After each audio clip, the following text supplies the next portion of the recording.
One of the simplest but most powerful tools that we introduce to people is called the strategy triangle.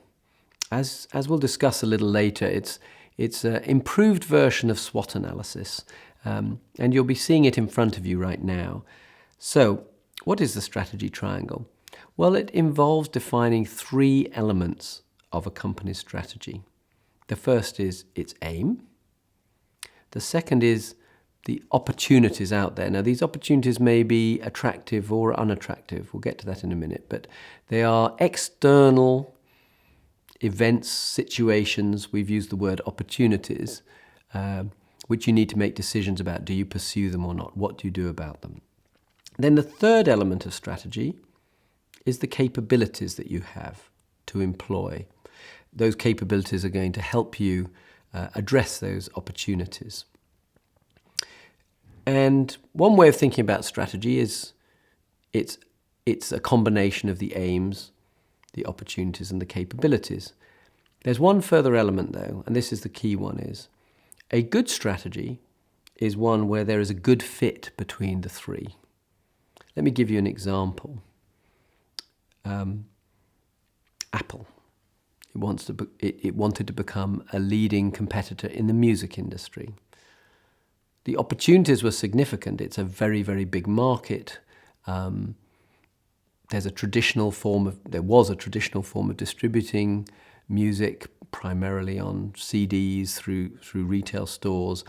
The development of the internet and the digital technology provided opportunities to distribute music in completely different ways.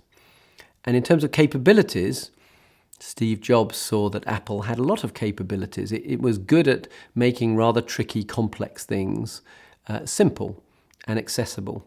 And making it easy for people to buy music digitally was something that Apple had capabilities in. So you can see an alignment here between the aim, which was to get into the music business, the opportunities, which is there was a big growth opportunity there, there were new ways to do business, and the capabilities that Apple could bring to that marketplace. So the strategy triangle is useful in describing at a very high level the main elements of an organization's strategy and where there is a good fit, and also where there's not a good fit. So, for example, Apple didn't have all the capabilities it needed. It didn't, for example, have software that allowed it to play music. And so it actually acquired or licensed that technology from the outside. So sometimes you don't have all the capabilities that you need to target the opportunities that you want to target. And then there's a lack of fit. You can address that lack of fit. That's what developing a good strategy is all about. So the strategy triangle allows you to lay out the current position of the company in terms of its aims, its opportunities, its capabilities, to then evaluate, is there a good fit between them? If there isn't a good fit, then it can set you thinking about what should you do about that. Can you add capabilities? Perhaps you shouldn't pursue certain opportunities because you just don't have the capabilities and you don't think it's realistic to acquire them. Perhaps you should change the aim. Perhaps if things had looked bad, Apple might have decided not to target the music business and go for something else. So the strategy triangle gets you going on the fundamental questions of strategy, particularly where are the issues, where's the fit good, where's the fit bad, and what are the options? What are you going to do to solve a problem? What are you going to do to seize an opportunity if there is a good fit between capabilities, aims, and opportunities? Now, on this next slide, I'm just wanting to highlight 1 or 2 tips about how to apply the strategy triangle. I won't spend too much time on this because during the program we'll be able to discuss it in more detail, particularly as you begin to use the strategy triangle to apply it to a real business. One tip is at the top, just to say, what do we mean by aims? And what we've got at the top of this chart is something called the Ashridge diamond, showing the strategic aims, the purpose, the values, and the behaviors. And what this is a simple framework to say that we can explore what we mean by the aim of an organization by dividing it into sort of 4 different categories. One is its strategic aim, and that's really what we're talking about in the triangle. So, as I've mentioned, for Apple, it was to get into the music business. Another might be its purpose. What's the purpose of doing that? Was it to generate shareholder value? Was the purpose of Apple to continually grow? Was it to provide new and innovative solutions to its customers? I don't know, but there'll have been some guiding purpose behind the strategic aim. And then another part of the aim can be captured by the values of the organization and the behaviors that those values imply. This diamond is particularly useful if you want to explore in a little more detail what the aim of an organization is, which can often be absolutely critical in driving what strategies are acceptable and what strategies are not.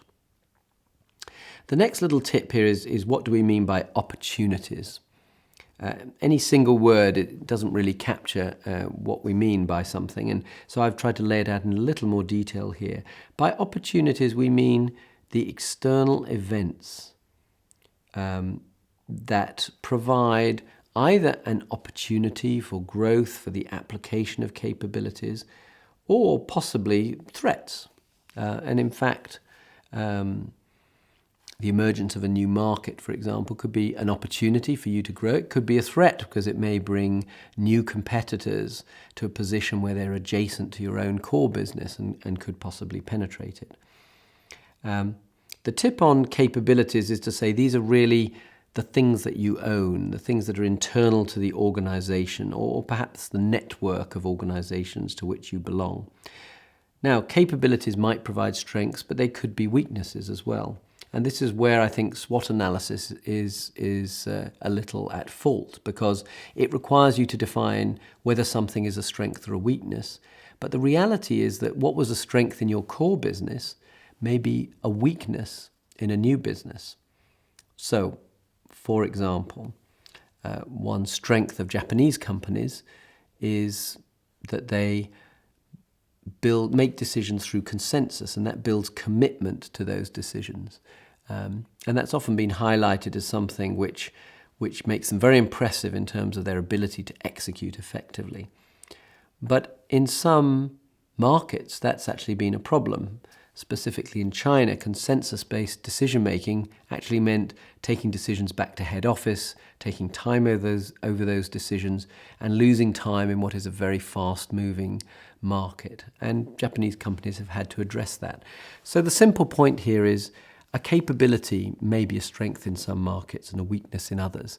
And that's why in the triangle, what we try to do is get you to define the capabilities and the opportunities, and then after that, think of whether those are well suited to each other, whether they're aligned, whether there's a good fit. If there's a good fit, then those capabilities are a strength. If there's a bad fit, then those same capabilities may be a weakness.